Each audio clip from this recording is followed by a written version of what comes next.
বিশ্বনবী পাগলের মতো একবার হাউজে কাউসারে যাবেন, একবার সিরাতে যাবেন, একবার পুলসিরাতের দিকে, একবার হাউজে কাউসারের দিকে পাগলের মতো দৌড়াতে থাকবেন। তার কোনো গুনাহগার উম্মত যাতে জাহান্নামে ঢুকে না যায়, সেদিন কেউ সুপারিশ করতে পারবে না বিশ্বনবী ছাড়া। এজন্য 5 নম্বর আল্লাহ বললেন, মান যাল্লাযী ইয়াশফাউ ইনদাহু ইল্লা বিইযনিহি। কার সাহস আছে, কার এত বড় বুকের পাটা কিয়ামতের কঠিন দিন আল্লাহর সামনে দাঁড়িয়ে সুপারিশ করবে? কারো ক্ষমতা নেই, কারো ক্ষমতা নাই।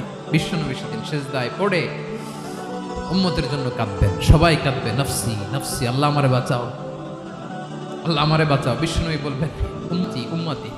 বিশ্বনবী আমার জন্য কাঁদবেন, আপনার জন্য কাঁদবেন, আমাদের জন্য সেদিন কেঁদে কেঁদে জাহান্নামের দরজায় দাঁড়িয়ে আমাদেরকে টেনে টেনে জান্নাতে ঢুকাবেন। এজন্য এই বিশ্বনবীর ভালোবাসা যেন আমাদের হৃদয়ে ভরপুর থাকে। আমার ভাইয়েরা, প্রতি শুক্রবার বিশ্বনবীর উপরে বেশি বেশি যেন আমরা দুরূদ পড়ি। আমরা যখন বিশ্বনবীর সালাম দেই, দুরূদ পড়ি, একদল স্পেশাল ফেরেশতা আছে যারা বিশ্বনবীর দুরূদটা নিয়ে সরাসরি বিশ্বনবীর রওজায় যায়, যে বলে অমুকের বেটা অমুক আপনারে সালাম দিয়েছে। বিশ্বনবী নিজ কবরের থেকে নিজেই সালামের উত্তর দেয়। বিশ্বনবীর ভালোবাসা যেন আমাদের হৃদয়ে থাকে, বিশ্বনবীর সুন্নাহ দিয়ে যেন আমাদের জীবনটাকে সাজাই। পারা যাবে ইনশাআল্লাহ।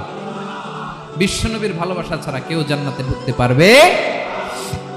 বিশ্বনবীর পক্ষে আমরা বলবো, বিশ্বনবীর পক্ষে আমরা লিখবো, বিশ্বনবীর জন্য আমরা আমাদের কলিজার রক্ত বিলিয়ে দিব, ঠিক কিনা বলেন?